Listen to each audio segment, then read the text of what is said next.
ओम शांति। अति इंद्रिय सुख का रहस्य आज का विषय है हमारा। अतीन्द्रिय सुख का पहला वीडियो और विषय है अति इंद्रिय सुख क्या होता है, इसका क्या रहस्य है।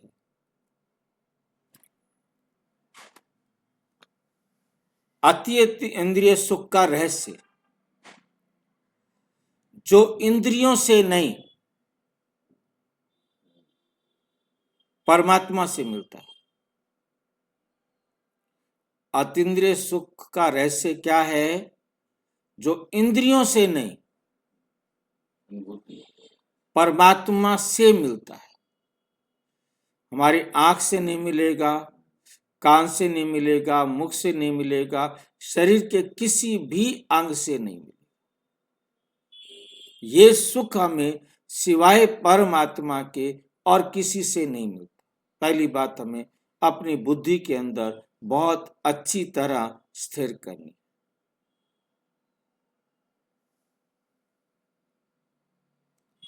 जब तक मैं अपने को शरीर समझ रहा हूं तब तक मैं इस सुख का अनुभव भी नहीं कर सकता।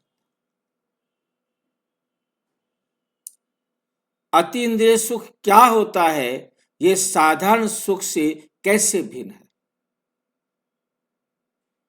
एक सुख होता है देह का और ये सुख होता है आत्मा का। जो आत्मा का सुख है वो आत्मा लेगी, उसका देह से कोई संबंध नहीं। जो संसार में हम सुख समझते आ रहे हैं वो सुख है देह का सुख।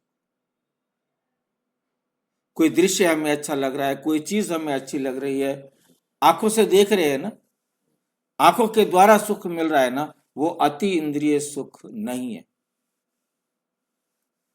हम कोई चीज सुन रहे हैं, कानों को बहुत अच्छा लग रहा है, वो अति इंद्रिय सुख नहीं है।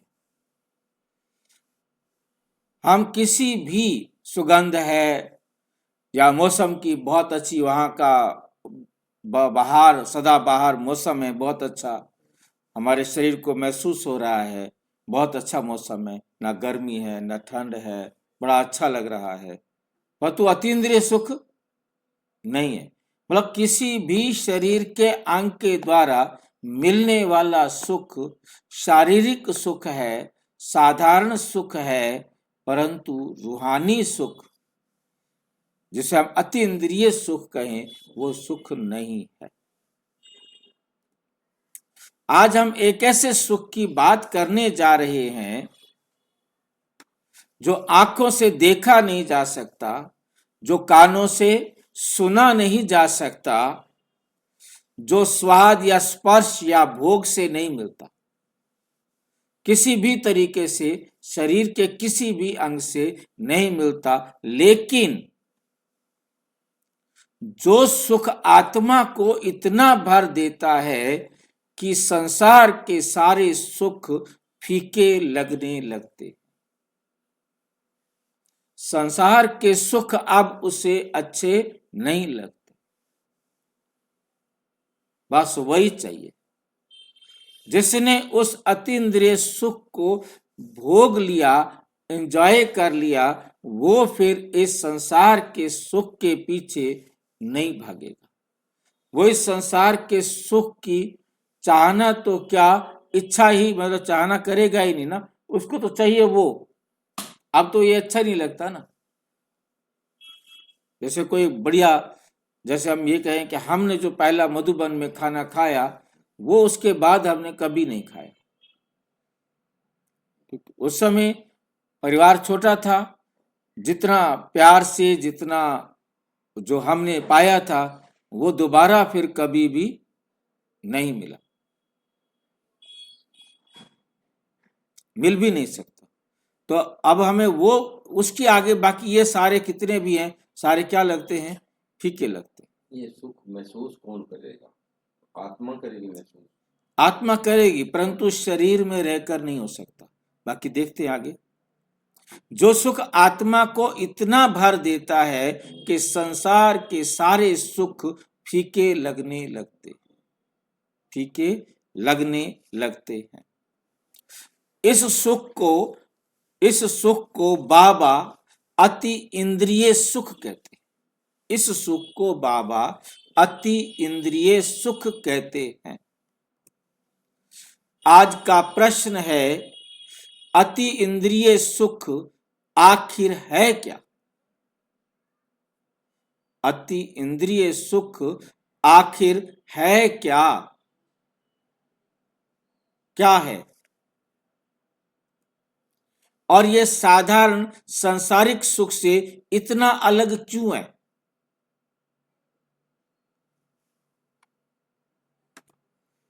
नंबर 1, साधारण इंद्रिय सुख क्या है? पहले हम इसको समझ लें, तब हम उसको समझ सकेंगे। जो हम जानते हैं पहले हम उससे समझ लें।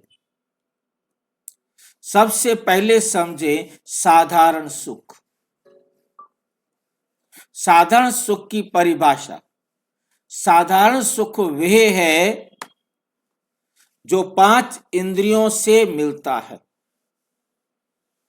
हमारे 5 इंद्रियों से जो सुख मिलता है उसे कहते हैं साधारण सुख। जो वस्तुएं व्यक्तियों और परिस्थितियों पर निर्भर है। जो 5 इंद्रियां सुख ले सकती हैं वो या तो वस्तुओं से सुख लेंगी, या व्यक्तियों से सुख लेंगी, या परिस्थितियों से सुख लेंगी। 3 ही तरीके हैं। कोई व्यक्ति हैं, माँ बाप, भाई बहन, पति पत्नी, परिवार, दोस्त मित्र सारे। अब उनके द्वारा हमें कोई सुख मिलेगा तो हम इन 5 इंद्रियों के द्वारा लेंगे। वस्तुएं हैं हमारे पास, जितने भी साधन हैं, चीजें हैं, जो भी उनका जो सुख मिलता है तो वो भी इन 5 कर्म इंद्रियों के द्वारा ही लेंगे। परिस्थितियां, शादी हो रही है, बच्चा जन्म लिया है, किसी बहुत बड़े फंक्शन में गए हैं, पार्टी में गए हैं, कहीं एंजॉय करने के लिए घूमने गए हैं, पहाड़ों पर गए हैं, नदियों पर, समुद्र किनारे, कहाँ कहाँ हम गए हैं, वो हमारी परिस्थितियां हैं। वहां का भी आनंद इन 5 कर्म इंद्रियों के द्वारा ही लिया जाए, परंतु उसको देने के निमित्त ये संसार में से कोई ना कोई है। उदाहरण, अच्छा खाना, अब जीव का सुख है ये।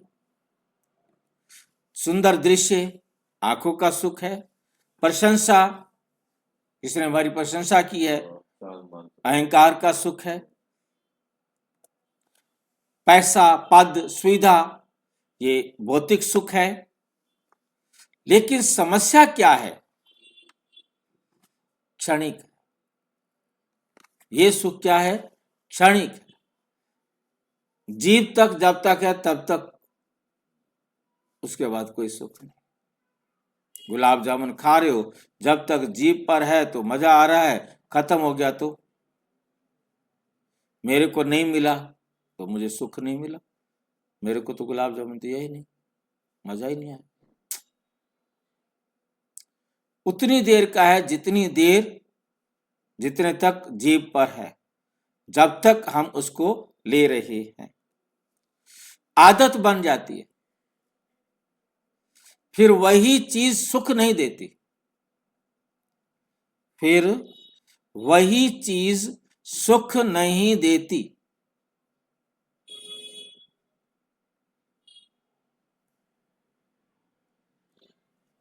दुख जुड़ा, अब गुलाब जामुन आपने खा लिए, पेट भर गया है, अब गुलाब जामुन रखे हैं, कोई कहता खा ले,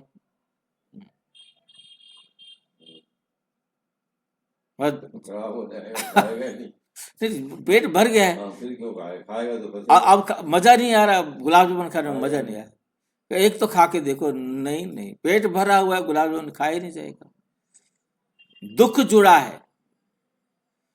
हमने संसार का जो भी, मान लो कि सुख को यदि कहीं से थोड़ा सा फालतू खा लिए गुलाब जामुन, तो कोई ना कोई शरीर में दुख देगा।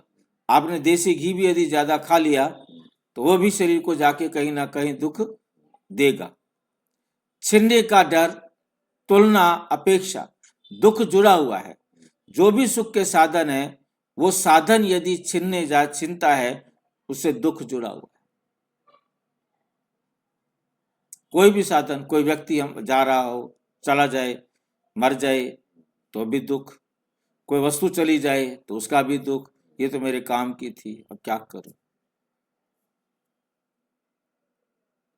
भाई जी, हाँ जी, एक टाइम सुख भी मिलता है, एक टाइम दुख भी मिलता है ना। वही चीज मतलब सुख दे रही है, उस चीज के ना मिलने पर फिर उसका दुख भी मिलेगा। साकार मुरली है 9 जनवरी 1989। भौतिक सुख थोड़े समय के लिए है।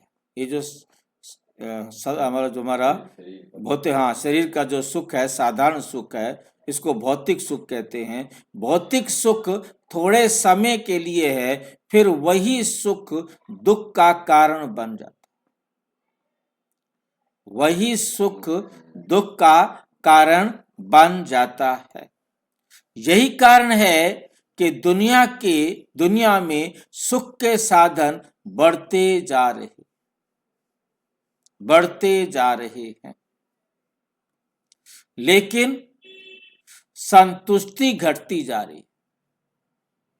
संतुष्टि घटती जा रही है, साधन बढ़ते जा रहे हैं और संतुष्टि घटती जा रही है। अब नंबर 2 है अति इंद्रिय सुख क्या है।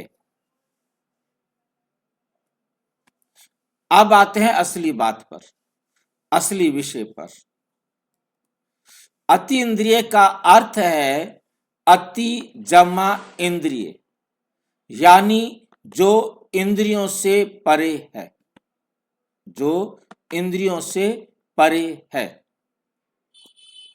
जो आंख, कान, जीभ, शरीर से नहीं, शरीर के किसी अंग से नहीं, बल्कि आत्मा की अनुभूति से मिलता है। आत्मा खुद ही अनुभूति करती है, इनसे उसे वो नहीं मिलता है। अति इंद्रिय सुख की परिभाषा क्या है?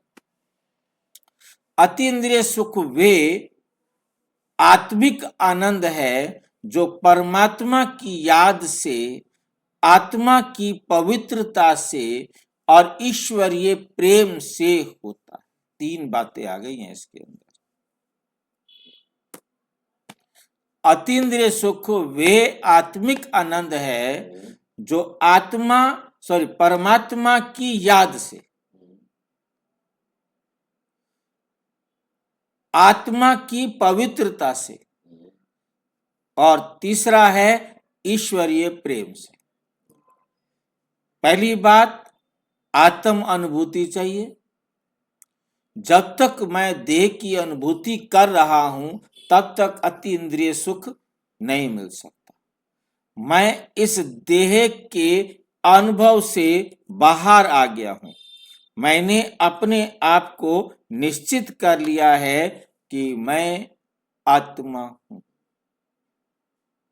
भाई जी, वहाँ मन ने काम नहीं करेंगे, बुद्धि काम करेंगे ना। मन काम नहीं करेगा। तो उस अनुभूति को बताया भी नहीं जा सकता, फिर बताएगा वो तो गूंगे का गुड़ है ना, आत्मा ने खाया है ना। तो आत्मा की अनुभूति का आप बता तो रहे, बताने को तो बता रहे हैं, कैसे बता सकता है जब परिभाषा निश्चित की है ना। ये परिभाषा निश्चित की है कि ये आत्मा ने अनुभव करना है, ये शरीर के द्वारा नहीं है, ठीक नहीं। और ये आत्मा ने अनुभव करना है, परमात्मा से करना है। तीसरी बात जोड़ दी कि जब आप अपने आप को आत्मा समझ रहे हैं और परमात्मा से आपका प्यार है, तो आपको परमात्मा से उस सुख का अनुभव होगा। इसको अनुभव हुआ, उसने कभी एक्सप्लेन भी नहीं कर पा सकता हो, तो आत्मा नहीं अनुभव का, आत्मा का फिर एक्सप्लेन कैसे करेगी? जब शरीर में आएगा तो उसको पता ही नहीं, शरीर के द्वारा नहीं बता सकते। वो तो आत्मा ने अनुभव किया, आत्मा को पता चला वो कैसा सुख। क्योंकि आत्मा का सुख है, परमात्मा से मिला है और उसी को मिलता है जो परमात्मा से प्यार करता है। परमात्मा से प्यार का मतलब हम सारे जानते हैं। जो परमात्मा का कहना मानता है उसे परमात्मा से प्यार है, और जो परमात्मा का कहना नहीं मानता है उसे परमात्मा से प्यार नहीं है। साकार मुरली 24 जून 1972। बच्चे, ये अति इंद्रिय सुख है जो ना खाने पीने में है ना भोग में है। कुछ भी खाने या पीने या भोगने में नहीं है। यह अति इंद्रिय सुख है।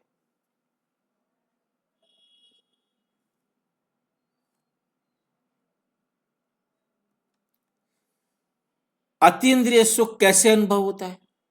अगला क्वेश्चन। यही बात है, यही क्वेश्चन दे रहा है। अति इंद्रिय सुख कैसे अनुभव होता है?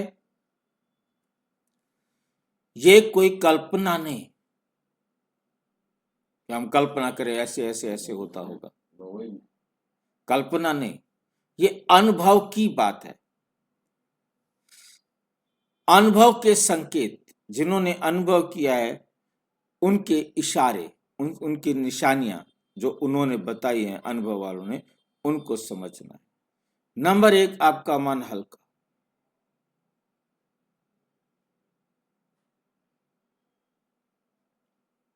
आपका मन क्या होगा? हल्का होगा, शांत होगा, निश्चिंत, बिना कारण खुश। खुशी है उसको, कोई कारण नहीं, क्यों? कारण तो शिव बाबा है। मतलब यहां स्थूल दुनिया का कोई कारण नहीं होगा उसकी खुशी का। अकेले में भी अकेलापन नहीं है। अकेला अकेला नहीं है। क्यों नहीं है अकेला? परमात्मा साथ है। जो अपने को आत्मा समझ परमात्मा के साथ होगा, यानी उसे किसी से कुछ चाहिए भी नहीं। इच्छा मात्रम अविद्या।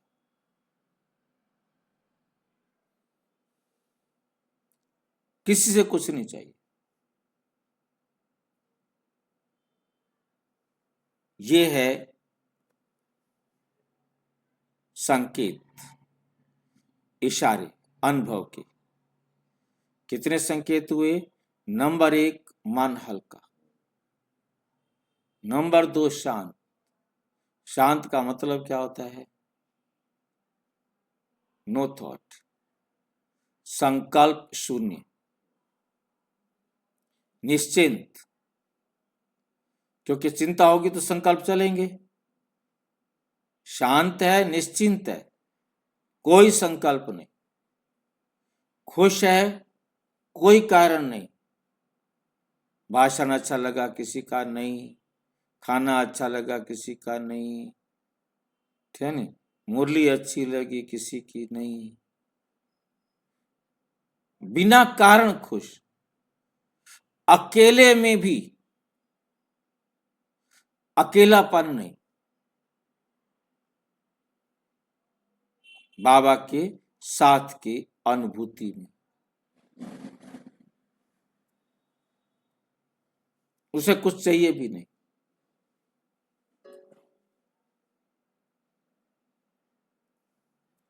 क्योंकि उसे संसार की कोई चीज नहीं चाहिए उसे। उदाहरण, एग्जाम्पल देखेंगे। एक योगी आत्मा कहती है मेरे पास कुछ नहीं बदला, लेकिन मेरे भीतर सब कुछ बदल गया।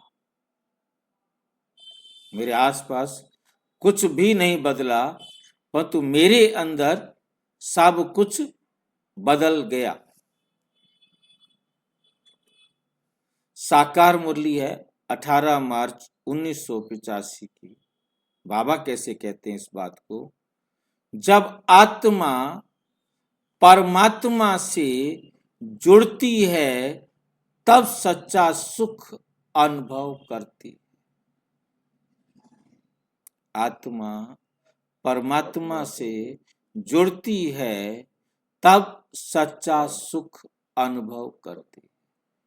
वो सुख जो अनुभव करेगी उस आत्मा के शरीर पे तो दिखाई देगा। सुख जो कैसे दिखाई देगा? उसके जब कर्मों आप से, आत्मा हो, शरीर तो है ही नहीं। जब आप कह रहे उसके इशारे मिलते हैं, उसके अनुभूति के इशारे आपने खुद तो अभी पहले बताए हैं, वो बिल्कुल शांत होगा, कोई इच्छा नहीं होगी। वो कैसे आएगा? उसके शरीर से तो पता चलेगा ये बिल्कुल शांत है, कोई इसके मन में कोई इच्छा नहीं है, अकारण खुश है।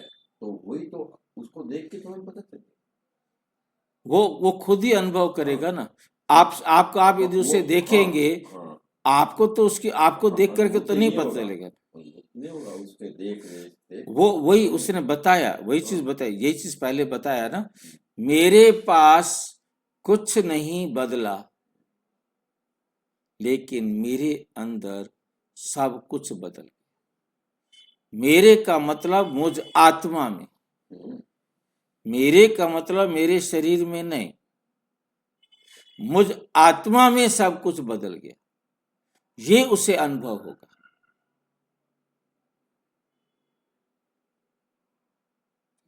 मतलब क्योंकि इसमें शरीर में तो कोई बदलाव आया नहीं है।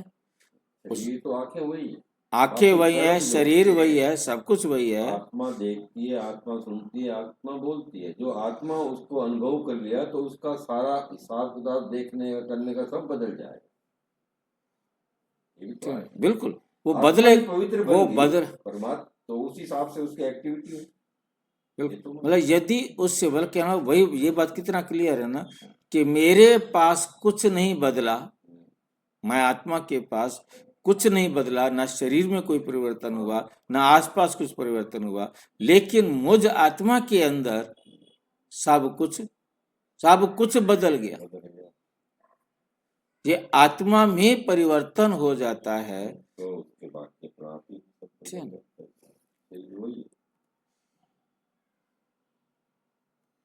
साधारण सुख और अति इंद्रिय सुख का अंतर। साधारण सुख और अति इंद्रिय सुख दोनों को हम मिलाएंगे, तुलना करेंगे।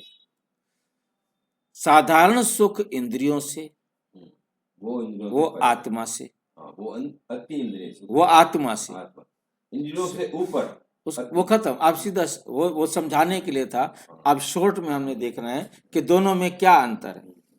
अब जो इंद्रियों का सुख है वस्तुओं पर निर्भर है, व्यक्तियों पर निर्भर है, परिस्थितियों पर निर्भर है, परंतु ये सुख परमात्मा पर निर्भर है।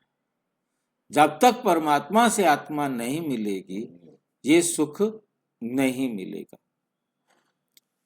और जो संसारिक सुख है, साधारण सुख है, वो क्षणिक है, वो क्षणिक है, थोड़ी देर के लिए, परंतु ये परमानेंट है। हाँ जी, दो आत्मा जब मिलते हैं तभी अतीन्द्रिय सुख होते हैं ना। दो आत्माएं क्यों मिलेंगी? दो आत्मा मिलने से क्या सुख मिलेगा? मतलब परमात्मा और आत्मा, परम आत्मा से मिलेगी तो सुख मिलेगा। आप आत्मा से मैं मिलूंगा, क्या मिलेगा हमें? आपके पास कितना है, मेरे पास कितना है? बाबा भी तो एक आत्मा है ना। आत्मा है, परंतु वो उसे आत्मा तो नहीं कहेंगे ना, उसके साथ परम तो जरूर लगाएंगे ना। परम नहीं लगाएंगे तो आप भी आत्मा, मैं भी आत्मा, उसके साथ परम लगाएंगे तब वो परम आत्मा है। एक जज, एक सुप्रीम जज, वही लगा। बिल्कुल क्षणिक, वो साधारण सुख क्षणिक, और ये अति इंद्रिय सुख स्थायी, परमानेंट है। साधारण सुख अशांति बढ़ाता है। साधारण सुख क्या करेगा? अशांति बढ़ाएगा, नहीं मिलेगा तो अशांति होगी। परंतु ये परमानेंट होने के कारण ये परमानेंट शांति बढ़ाता है। इसमें अशांति आने का कोई मतलब नहीं है। साधारण सुख की लत लग जाती है, रोजाना कहेगा गुलाब जामुन दो, रोटी के बाद गुलाब जामुन नहीं आया, मजा नहीं आ रहा, गुलाब जामुन चाहिए, रोटी के बाद गुलाब जामुन चाहिए, एक दिन नहीं आया उस दिन खराब हो जाएगा काम, उसकी लत लग जाएगी।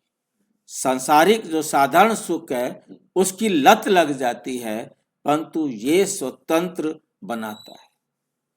जो हमारा अति इंद्रिय सुख है वो हम आत्माओं को स्वतंत्र बनाता है, मतलब किसी में बांधता नहीं, किसी के पीछे चिपकाता नहीं, लत नहीं बनाता। ये तो परमानेंट आत्मा उसी में नाचती रहेगी, खुश रहेगी। अव्यक्त मुरली है 15 फरवरी 1998 की। अतीन्द्रिय सुख में आत्मा सदा तृप्त रहती है। आत्मा सदा तृप्त माना संतुष्ट, तृप्त माना संतुष्ट। आत्मा सदा अतीन्द्रिय सुख में आत्मा सदा तृप्त या संतुष्ट रहती है। उससे कुछ भी मिल जाए ठीक है, नहीं मिले ठीक है, आग में जल रहे हैं ठीक है, पानी में गीले हो रहे हैं, ठंड में सिकुड़ ठिठुर रहे हैं ठीक है, कोई फर्क नहीं। मतलब उससे संसार में कुछ भी मतलब दुख की फीलिंग वाली बात नहीं। ना कोई वस्तु उसे दुख की फीलिंग करा सकती है, ना कोई व्यक्ति उसे दुख की फीलिंग करा सकता है, ना कोई परिस्थिति उसे दुख की फीलिंग करा सकती है। क्यों? क्योंकि वह परमानेंट संतुष्ट है, तृप्त आत्मा है, तृप्त आत्मा है। उसे कोई सामने से गोलियां मारेगा तो भी कोई बात नहीं।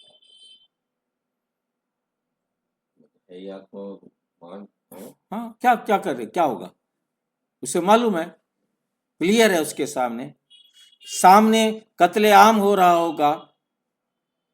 जो इन सब परिस्थितियों, व्यक्तियों और वस्तुओं में संतुष्ट हो जाएगा वही अंतिम समय में बेहद की सेवा कर सके। ये भी याद रखना भाई जी।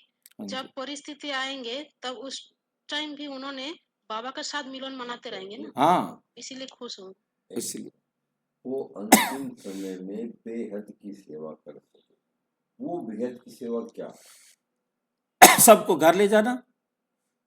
कैसे? मनसा? हाँ, मनसा द्वारा? बिल्कुल।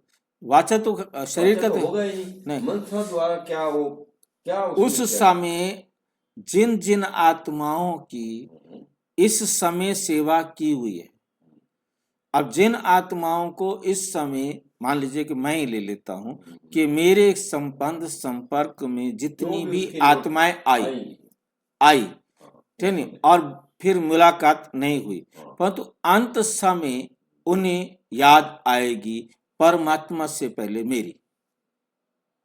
इस बात को समझना ठीक है, क्योंकि उनको आएगा कि इसके बारे में वो बताती थी या बताता था, क्योंकि परमात्मा ने कहा, वो कहता था विनाश होगा विनाश होगा, तो विनाश होगा, ये तो विनाश हो रहा है। उसे इतनी गहरी याद आएगी, याद मेरी शक्ल तो आने की जरूरत नहीं है, आएगी शक्ल उसको याद, परंतु मेरी शक्ल के साथ उसको मेरे द्वारा परमात्म ज्ञान भी याद आएगा। आपके द्वारा निमित्त मैं बना ना। भाई जैसे बाबा ये कहता था, मेरा पापा ऐसे कहता था, दादी ऐसे कहती थी, पिताजी मेरे ऐसे कहते थे, जिनके कई निमित्त बन रहे हैं। जैसे मैं आपके पास भी आया, कोई पलवल से उसमें से गया, अदल बदल हो गए, कितने भी हुए, और तो एक को ही तो याद करोगे ना। जैसे कोई किसी को भी इधर आपके पास आज आ गया है, हाँ, तो जिसको वो लगेगा उसको याद करेगा ठीक है ना। और वो आत्मा उस समय उसको, क्योंकि खिंचाव होगा ना, तो आपको उसको ऐसे लगेगा कि मैं जो है उसके पास गया हूं और उससे मैंने कहा है और उसने कर दिया है, मैं जाऊंगा नहीं, परंतु उससे अनुभव होगा। जो भी होंगे, जो बेहद की सेवा करेगा उसको भी वो याद आएगा। हाँ, फिर बाबा याद आएगा, उसे डायरेक्ट बाबा याद नहीं आएगा। जो धर्म पिताएं सेवा करेंगे उनको धर्म पिता के बाद परमात्मा याद आएगा। ठीक है, ये बात होती है। ये अंतर मतलब जो है ना आता है। जो अति इंद्रिय सुख में होंगे वही उतनी बेहद की सेवा कर सकेंगे।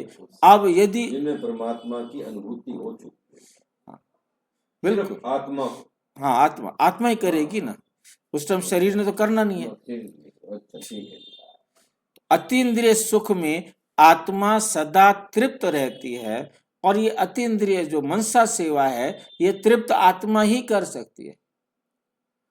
जो आत्मा तृप्त नहीं हुई है वो मनसा सेवा नहीं कर सकती। कैसे पता लगेगा?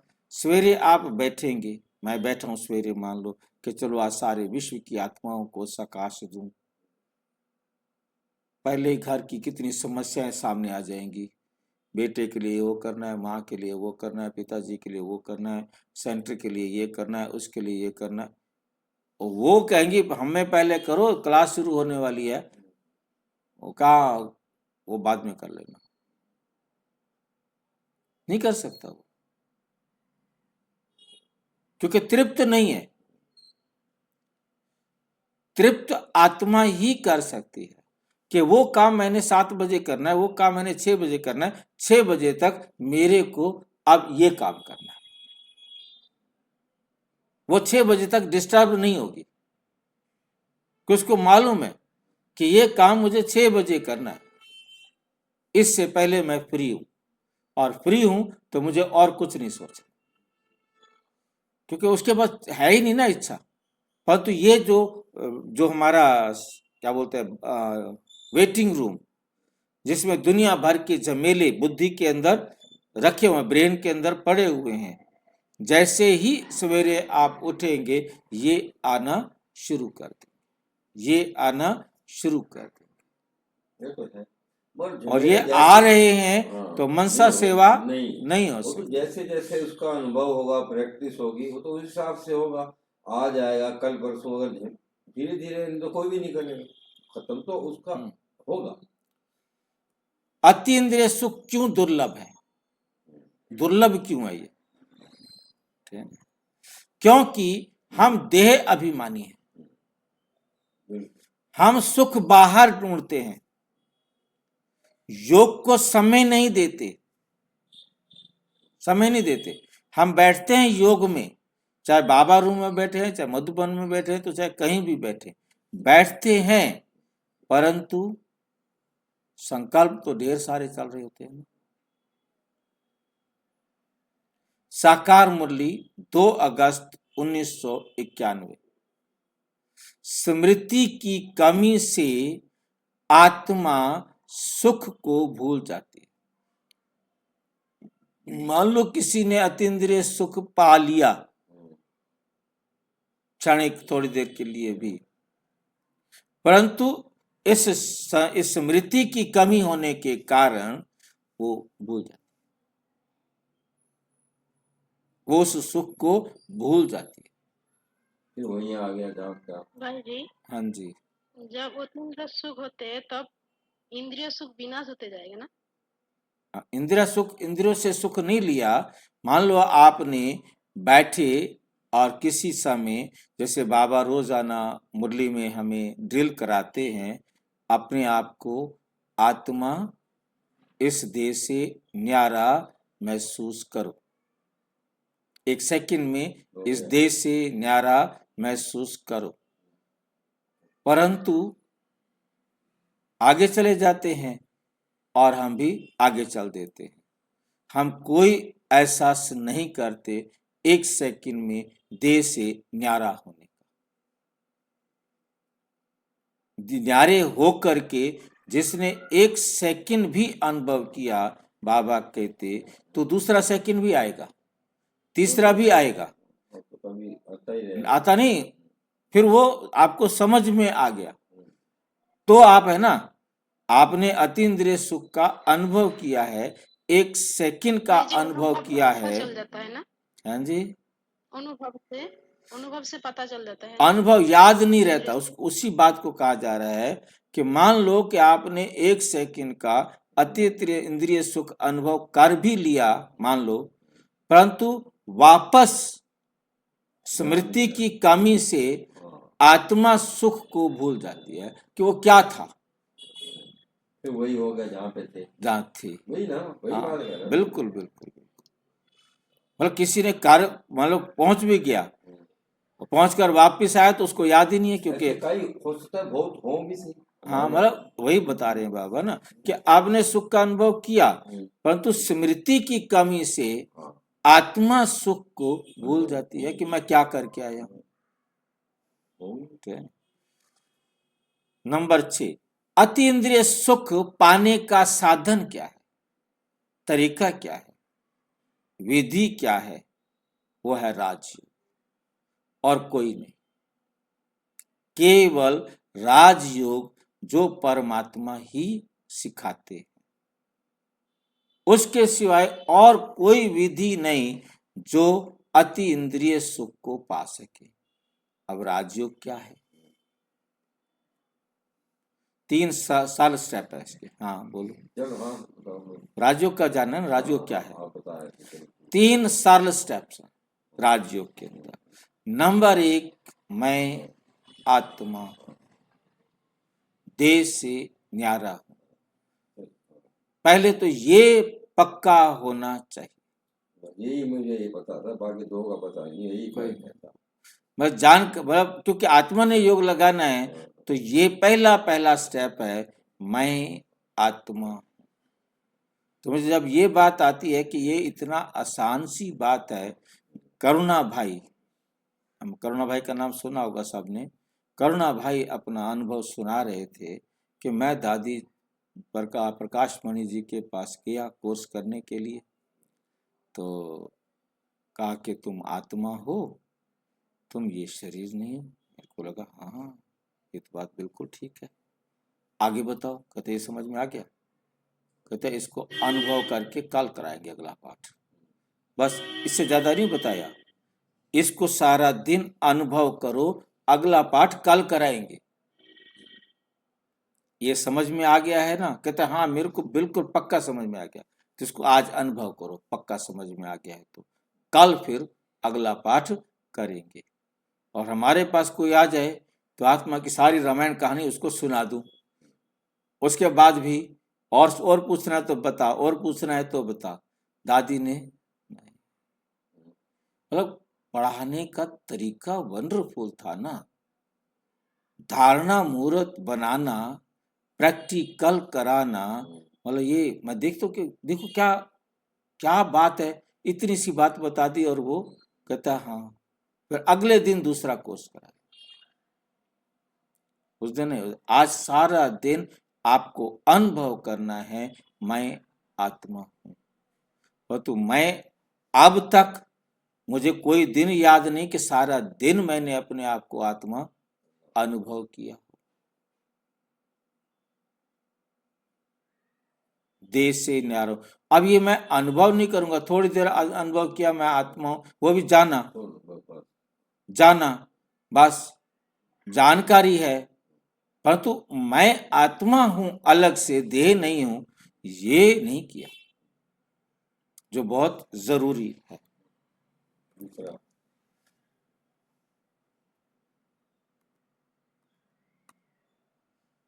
दूसरा आ जाता है परम आत्मा,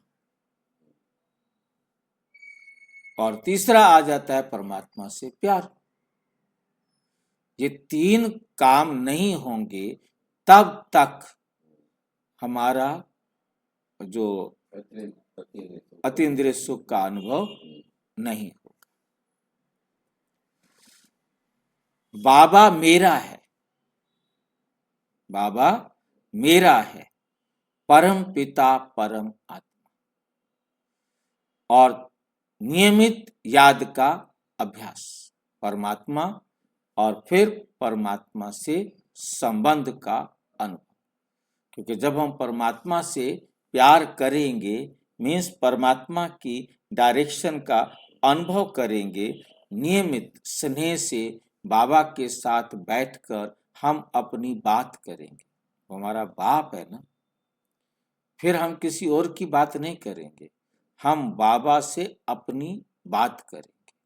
मीन्स अपने आप को चेक करते जाएंगे और चेंज करते जाएंगे। साकार मुरली 21 नवंबर 1976 की है। योग ही अति इंद्रिय सुख का साधन है। राजयोग कहा, अब 76 को कहा योग ही अति इंद्रिय सुख का साधन है। ठीक? जब हम परमात्मा से आत्मा समझकर संबंध जोड़ेंगे तब ही अति इंद्रिय सुख मिल सकता है। पहला राजयोग का राजयोग भी, राजयोग योग एक ही बात है। हाँ, योग राजयोग पहले में आत्मा, फिर परमात्मा, फिर प्यार, बस संबंध योग राजयोग की 3 बात। तो इसको हम संपन्न करेंगे। कंक्लूजन, बाबा कहते जो अतीन्द्रिय सुख का स्वाद चख लेता है, जो अतीन्द्रिय सुख का स्वाद चख लेता है, वो संसार के सुखों में उलझता नहीं। मिले तो ठीक, ना मिले तो ठीक। वो उलझेगा नहीं कि मुझे संसार का कुछ चाहिए। आज प्रश्न ये नहीं कि दुनिया क्या दे सकती है, आज प्रश्न ये नहीं कि दुनिया क्या दे सकती है, बल्कि प्रश्न है मैं आत्मा क्या बन सकती हूँ, मैं आत्मा क्या बन सकती हूँ। अच्छा, ओम शांति।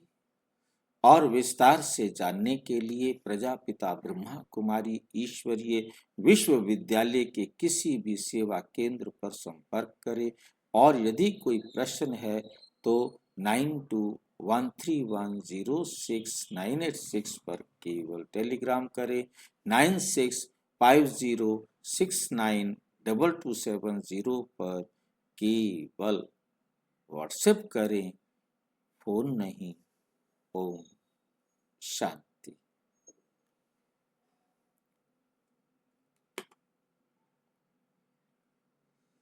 और जैसे अब राजयोग की 3 बातें, पहले मैं अपने आप को आत्मा समझूं, फिर परमात्मा को जानूं। ओम शांति भाई जी। ओम शांति।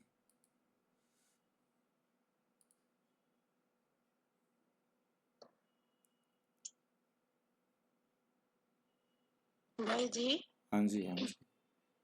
हम जितना सुधारेंगे बाबा का श्रीमत अनुसार, उतना ही बाबा से प्यार बढ़ते जाएगा ना। हाँ, बिल्कुल बिल्कुल।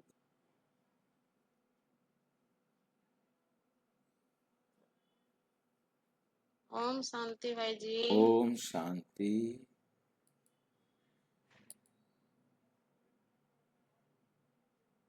और जैसे ओम शांति भाई जी। एक ओम जगह पे शांति। कहीं पे लिख रखा था राजयोग क्या है।